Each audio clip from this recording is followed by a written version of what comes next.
اعوذ باللہ من الشیطان الرجیم بسم اللہ الرحمن الرحیم اللہم صلی علی محمد وعلی آل محمد کما صلیت علی ابراہیم وعلى آل إبراهيم إنك حميد مجيد اللهم بارك على محمد وعلى آل محمد كما باركت على إبراهيم وعلى آل إبراهيم إنك حميد مجيد۔ ناظرین کرام، آج کے درس الحدیث کا موضوع ہے دعوت الی اللہ کی اہمیت۔ حضرت صلی اللہ علیہ وسلم کی حیات مبارکہ کا ایک ایک دن دعوت الی اللہ کے لیے وقف تھا، اور جب آپ کی زندگی کے آخری ایام آئے تو آپ نے حجۃ الوداع کے خطبہ میں صحابہ کرام رضوان اللہ علیہم سے سوال کیا، انکم تسألون عنی فما انتم قائلون قالوا انک قد بلغت وَأَدَّيْتَ وَنَصَحْتَ، کہ جب تم سے میرے متعلق پوچھا جائے گا تو تمہارا کیا جواب ہوگا؟ صحابہ رضوان اللہ علیہم نے عرض کیا، یا رسول اللہ، آپ نے پوری طرح پیغام پہنچا دیا ہے اور اپنا فرض ادا کر دیا ہے، اور بڑے احسن طور پر ادا کر دیا ہے۔ مسلم کتاب المناسک۔ دعوت الی اللہ کی اہمیت کے پیش نظر حضرت صلی اللہ علیہ وسلم کے بعد خلفائے راشدین اور صحابہ کرام و تابعین و اولیاء امت نے دعوت الی اللہ کی مہم کو جاری رکھا۔ وہ یورپ، ایشیا، افریقہ، چین، روس اور ہندوستان تک دعوت الی اللہ کے لیے کئی تکالیف برداشت کرتے ہوئے پہنچے، اور جب انہوں نے اسلامی تعلیمات اور قرآن مجید کے بارے میں تبلیغ کی تو وہاں کے مقامی باشندوں نے دل و جان سے اسلام کو قبول کیا۔ ناظرین کرام، یہ ایک حقیقت ہے کہ دعوت ہر ہرزہ گو کچھ خدمت آسان نہیں، ہر قدم پہ کوہ ماراں، ہر گزر پہ دشت خار۔ اللہ تعالیٰ نے قرآن مجید میں انسان کی پیدائش کی غرض یہ بیان فرمائی ہے، وَمَا خَلَقْتُ الْجِنَّ وَالْإِنسَ إِلَّا لِيَعْبُدُونَ، یعنی میں نے جن و انس کو صرف اپنی عبادت کے لیے پیدا کیا ہے۔ سورۃ الذاریات آیت نمبر 57۔ جن و انس کی پیدائش کا مقصد اپنے خالق و مالک کو پہچاننا اور اس سے تعلق مضبوط کرنا ہے،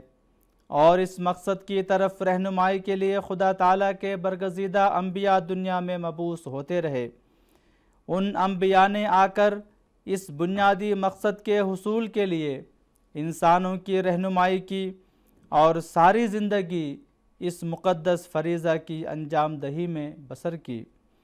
انبیاء کو ماننے والوں نے اس مقصد کو اپنے پیش نظر رکھتے ہوئے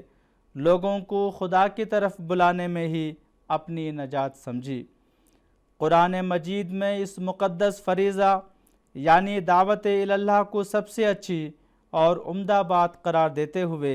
اللہ تبارک و تعالی فرماتا ہے، وَمَنْ أَحْسَنُ قَوْلًا مِّمَّنْ دَعَا إِلَى اللَّهِ وَعَمِلَ صَالِحًا وَقَالَ إِنَّنِي مِنَ الْمُسْلِمِينَ، یعنی اور اس سے زیادہ اچھی بات کس کی ہوگی جو کہ اللہ کی طرف لوگوں کو بلاتا ہے اور اپنے ایمان کے مطابق عمل کرتا ہے اور کہتا ہے کہ میں فرما برداروں میں سے ہوں۔ حامیم السجدہ آیت نمبر 34۔ اس میں خدا کی طرف لوگوں کو بلانا، تبلیغ کرنا، دعوت الی اللہ کو سب سے اچھی بات کہا گیا ہے، لیکن اس کے ساتھ یہ شرط بھی ہے کہ ایمان کے مطابق عمل بھی ہونا چاہیے، یعنی دعوت الی اللہ کرنے والے کے اعمال گواہی دے رہے ہوں کہ اس کا تعلق یقیناً خدا سے ہے، اور وہ جو بات کہہ رہا ہے اس پر خود بھی عمل کرتا ہے۔ گویا داعی اللہ کو اپنے اعمال کا جائزہ لیتے رہنے کی ضرورت ہے، پھر نظام سے وابستگی اور اطاعت کے اعلیٰ نمونے بھی دکھانے ہوں گے۔ نیز قرآن مجید نے ایک داعی اللہ کو دعوت اللہ کی حکمت اور اس کے گر بھی بتائے ہیں۔ چنانچہ اللہ تعالیٰ فرماتا ہے ادعو الی سبیل ربک بالحکمت والموعظۃ الحسنۃ وجادلہم باللتی ہی احسن، یعنی اے رسول تو لوگوں کو حکمت اور اچھی نصیحت کے ذریعہ سے اپنے رب کی طرف بلا، اور اس طریق سے جو سب سے اچھا ہو ان سے بحث کر۔ سورۃ النحل آیت نمبر 126۔ اس آیت کریمہ میں حکمت اور اچھی نصیحت کے ذریعہ اپنے رب کی طرف بلانے کو کہا گیا ہے، اور پھر جو اچھا طریق ہو اس کے ذریعہ سے حجت کرنا اور مد مقابل کو سمجھانا بتایا گیا ہے۔ آن حضرت صلی اللہ علیہ وسلم نے مسلمانوں کو نصیحت کرتے ہوئے فرمایا کہ انسانوں سے ان کی عقلوں کے مطابق بات کرو۔ چنانچہ آپ کا اسلوب تبلیغ میں بہت عمدہ تھا، جسے ہم بچوں کے ساتھ بات کرتے ہوئے اپنے جانثار صحابہ کرام رضوان اللہ علیہم اجمعین کو کچھ ارشاد فرماتے ہوئے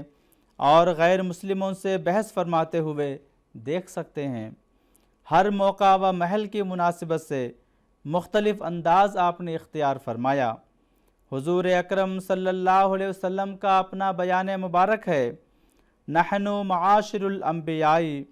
امرنا ان نکلم الناس علی قدر عقولہم، یعنی ہم گروہ انبیاء کرام علیہ السلام کو حکم دیا گیا ہے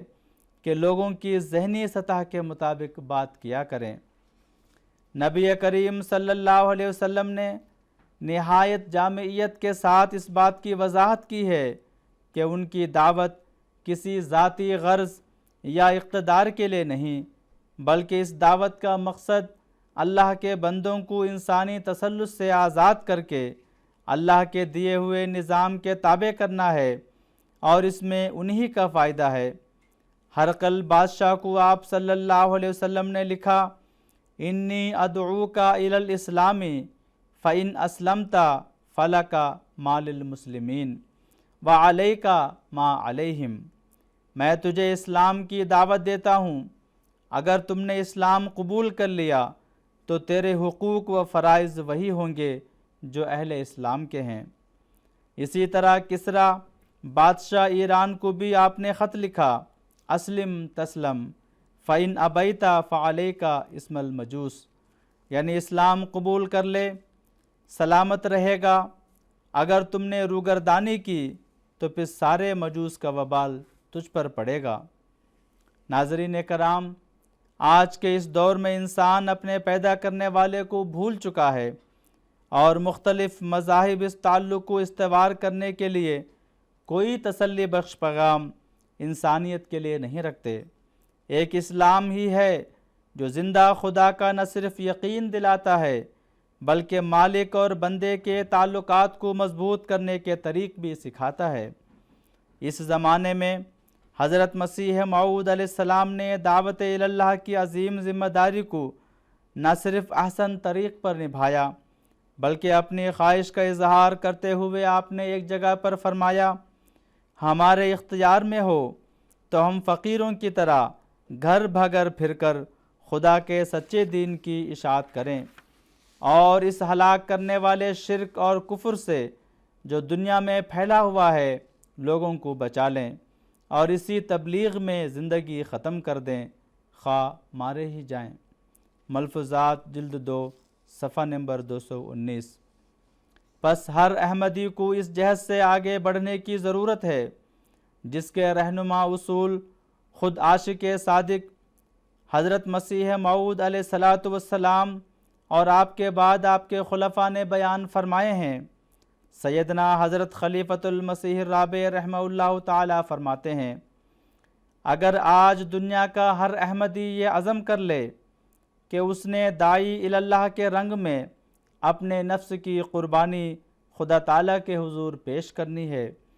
اور خدا تعالیٰ کی طرف بلانا ہے، تو وہ انقلاب جو ہم سے دور بھاگتا ہوا نظر آ رہا ہے وہ ہم سے زیادہ تیز رفتاری کے ساتھ ہماری طرف جھپٹے گا۔ اے محمد صلی اللہ علیہ وسلم کے غلاموں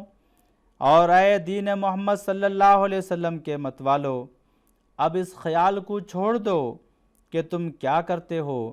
اور تمہارے ذمہ کیا کام لگائے گئے ہیں۔ تم میں سے ہر ایک داعی ہے اور ہر ایک خدا تعالیٰ کے حضور جواب دہ ہوگا۔ تمہارا کوئی بھی پیشہ ہو، کوئی بھی تمہارا کام ہو، دنیا کے کسی خطے میں تم بس رہے ہو، کسی قوم سے تمہارا تعلق ہو، تمہارا اولین فرض ہے کہ دنیا کو محمد صلی اللہ علیہ وسلم کے رب کی طرف بلاؤ اور ان کے اندھیروں کو نور میں بدل دو اور ان کی موت کو زندگی بخش دو۔ خطبہ جمعہ فرمودہ 25 فروری 1983۔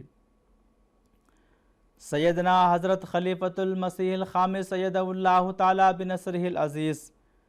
دعوت اللہ کی طرف جماعت کو بلاتے ہوئے اور دعوت اللہ کے طریق اور حکمت بتاتے ہوئے فرماتے ہیں،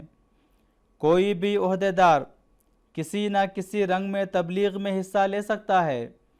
اور اگر عہدیدار حصہ لے رہے ہوں تو افراد جماعت کے سامنے نمونے قائم ہو رہے ہوں گے،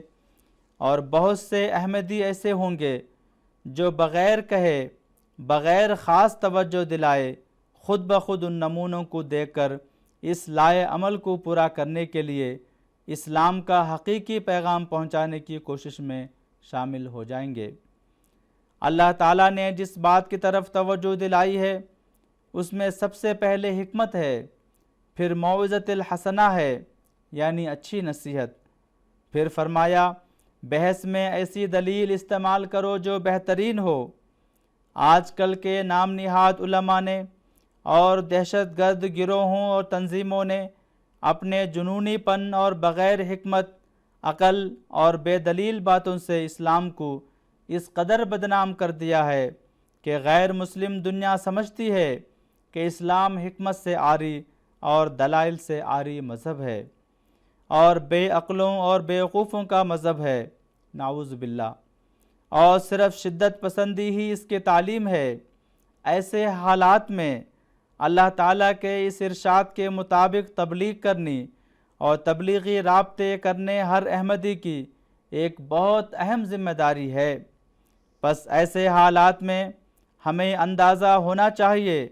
کہ کس قدر محنت کے ساتھ ہمیں اللہ تعالیٰ کے بتائے ہوئے طریق کے مطابق تبلیغ کرنی چاہیے۔ خطبہ جمعہ فرمودہ 8 ستمبر 2017۔ سیدنا حضرت مصلح موعود رضی اللہ تعالیٰ عنہ نے کیا ہی خوب فرمایا ہے، عسر ہو، یسر ہو، تنگی ہو کہ آسائش ہو، کچھ بھی ہو بند مگر دعوت اسلام نہ ہو۔ اللہ تعالیٰ سے دعا ہے کہ وہ ہم سب کو دعوت اللہ کے فرائض کی ادائیگی کرنے کی توفیق عطا فرمائے اور ہم اپنے نیک نمونے سے دنیا کو اسلام کی حسین تعلیم کی طرف دعوت دینے والے ہوں۔ اللہ تعالیٰ ہمیں اس کی توفیق عطا فرمائے۔ وآخر دعوانا ان الحمد للہ رب العالمین۔